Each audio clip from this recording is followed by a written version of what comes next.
So ரொம்ப போர் அடிக்குது. Because நீ ஏதாச்சும் கற்றுக்கணும். டெய்லி பாதி கதை சொல்லிட்டே சொல்லுங்க. சரி, ஹாய் வியூவர்ஸ். இன்னைக்கு நம்ம வந்து தட் குட் பிரின்சஸ் அந்த கதை சொல்ல போகிறோம். நாளைக்கு உங்களுக்கு அதை ஆக்ஷனாக பண்ணி காமிக்கிறோம். இதில் என்னன்னா ஒரு கிங்டம். இந்த கிங்டம் பேர் ஃபேரிலேண்ட். இந்த ஃபேரிலேண்டில் ஃபுல்லாக ஃபேரிஸாக தான் இருக்கும். குட்டி ஃபேரிஸ், பெரிய ஃபேரிஸ். இந்த இதுலேயே மீடியமான ஃபேரிஸில் ஒரே ஒரு பேர் தான். அவள் பேர் வந்து சச்சுக்குட்டி. எல்லாருமே அவளை சச்சுக்குட்டி தான் கூப்பிடுவாங்க. ஜாலியாக பேசுவா, எல்லாம் பண்ணுவாள்.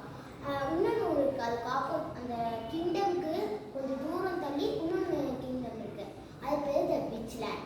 இந்த விச்லேண்ட் ஃபுல்லாக விச்சஸாக இருப்பாங்க. இந்த விச்சஸ் ஏதோ கொடூரமானவங்க. யாராச்சும் இந்த ஃபேரிலேண்ட் டீம் விச்லேண்டை பார்த்தாங்கன்னா அவங்க விச்லேண்ட் வந்து அவங்க ஃபேரிலேண்ட் வந்து எங்களை ஒரு மாதிரி பார்க்குறான்னு சொல்லி சொன்னோடனே பிடிச்சிட்டு போயிடுவாங்க நைட்டு வந்து. அதனால ஒரு நடுவுலேயே ஒரு மார்க்கெட் இருக்கும். வீடு ஃபுல்லாக விச்லேண்ட், வீடு ஃபுல்லாக ஃபேரிலேண்ட். அது ரெண்டுமே அதில் விச்லேண்ட் தான் கொஞ்சம் மோசம். ஆனால் ஃபேரிலேண்ட் தான் சூப்பராக இருப்பாங்க. அப்போ வந்து பழம் வாங்கும்போது எல்லாருமே அந்த சச்சுக்குட்டியை புகழ்றத இங்கே வந்து கிட்டுமா ஒருத்தி இருக்கா. அவளுக்கு பிடிக்கவே பிடிக்கல. ஏன்னா அந்த விச்லேண்ட்லேயே அவள் மட்டும்தான் அசிங்கமானவ. ஏன் விச்லேண்டில் இருக்கவங்களே அந்த சச்சுக்குட்டியை புகழ்ந்து பேசிட்டு போகிறாங்க. அப்போ வந்து இந்த இன்னொன்று சொன்னேன்ல விச்சு, அவளுக்கு வந்து கடுப்பாக ஆயிடுச்சு. நம்ம அழகாலேயே அப்படி ஜெலஸ் ஆயிடுச்சு, பொறாமப்பட்டா. அதனால நைட் இருக்கும்போது அவள் சச்சுக்குட்டி வீட்டுக்கு போய் அவளை மேஜிக்லாம் விச்சில்ல, அதனால மேஜிக்லாம் போட்டு அவள் அழகெல்லாம் எடுத்து அவளும் ஜெல வச்சுக்கிட்டா. விச்சில் அதுக்கு போனால் எல்லாம் கண்டுபிடிச்சிட்டாங்க. இவ அந்த பொண்ணோட முடியும். ஏன்னா அழகாக இருக்கான்னு நிறைய பேர் மேரேஜ் பண்ண ஒத்துக்கிட்டாங்க. ஃபஸ்ட்டு ஒத்துக்கவே இல்லை, ஒத்துக்கிட்டாங்க. அப்போ வந்து சச்சுக்குட்டி எழுந்திரிச்சு போனால் எல்லாருமே யார் இது புதுசாக இருக்கான்னு கேட்டாங்க.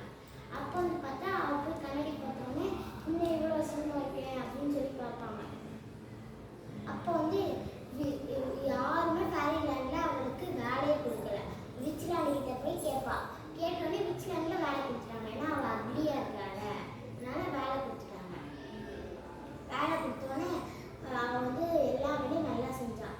அங்கே ஃபுல்லாக விச் இல்லை, ஆனால் அவள் விச்சா இல்லைனாலும் எல்லாமே நல்ல வேலையாக செஞ்சாள். அப்போ வந்து ஒரு நாள் ராஜா இருந்தாங்க.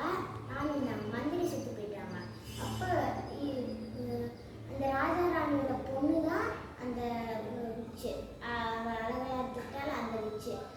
ஏன்னா அவள் வந்து வேறு நாட்டுக்கு போயிட்டா. அவள் அதே நாட்டில் தான் இருக்கா. ஏன்னா அதே மாதிரி இன்னொரு குட்டி நாடு இருக்குது, அதுக்கு போயிட்டான். அப்போ வந்து அவள் வந்து அந்த சச்சுக்குட்டி வந்து அவள் கோட்டையெல்லாம் வேலை செய்யலான்னு தெரிஞ்சோடனே ரொம்ப ஜெலஸ் ஆகிடுச்சு. எல்லாருமே அவளுக்கு உட்காந்து பேசுகிறாங்க. ஜெலஸ் ஆகி அவள் போய் வந்து அவளை அடிச்சிடுவா. அடிச்சுட்டு வந்துடுவா. அப்போ வந்து அவங்க அந்த கிங் இருக்காங்களா, அதான் அவங்க அப்பா போய் கேட்பா. அப்பா அந்த சச்சுக்குட்டி வந்து என்னை அடிச்சிட்டான்னு சொல்லி காமிப்பா கண்ணத்தை.